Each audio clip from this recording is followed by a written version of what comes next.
সকলকে স্বাগতম জানাচ্ছি কুকিং ব্লগের আরেকটি রেসিপিতে। পাট শাক দিয়ে বুটের ডাল রান্নার রেসিপিটি ধাপে ধাপে দেখার অনুরোধ রইল। প্রথমে আমি পাট শাকটাকে বেছে নিচ্ছি।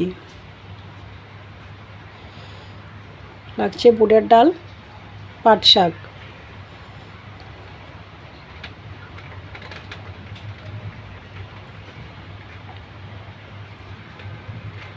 চুলাটা অন করে একটি কড়াই বসিয়ে দিয়েছি।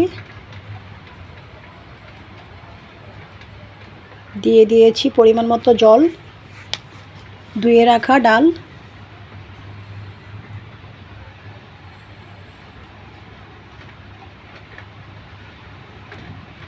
স্বাদ মতো লবণ,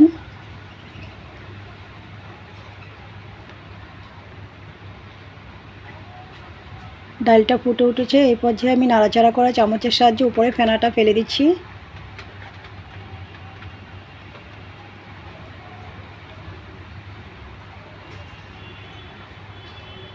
সামান্য পরিমাণে সরিষা তেল দিয়েছি।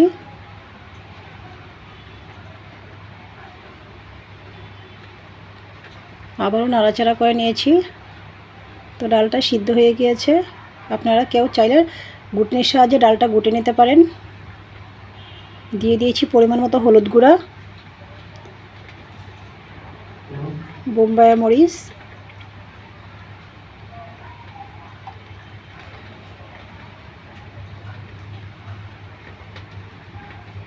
দিয়ে দিচ্ছি আস্ত পাট শাক।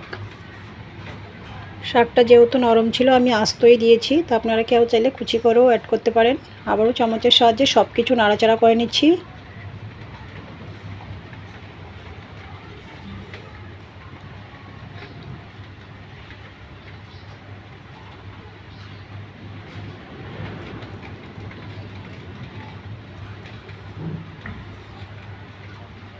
আবারও নাড়াচাড়া করে নিচ্ছি।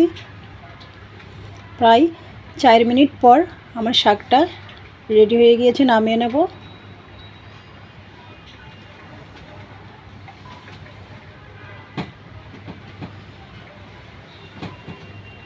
তো চুলায় কড়াই বসিয়ে দিয়েছি, দিয়ে দিয়েছি পরিমাণ মতো তেল, ফোড়নে দিয়েছি কালো জিরে, শুকনো লঙ্কা। আপনারা কালো জিরার পরিবর্তে পেঁয়াজ রসুন দিয়েও রান্নাটা করে নিতে পারেন।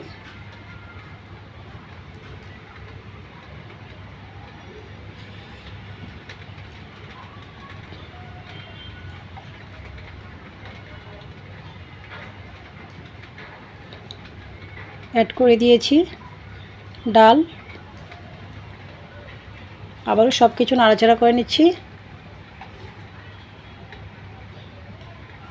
তো রেডি হয়ে গিয়েছে আমার পাট শাক দিয়ে বুটের ডাল রান্নাটি কেমন লেগেছে যদি ভালো লাগে থাকে অবশ্যই চ্যানেলটা সাবস্ক্রাইব করে সাথেই থাকার অনুরোধ রইল। সকলকে ধন্যবাদ।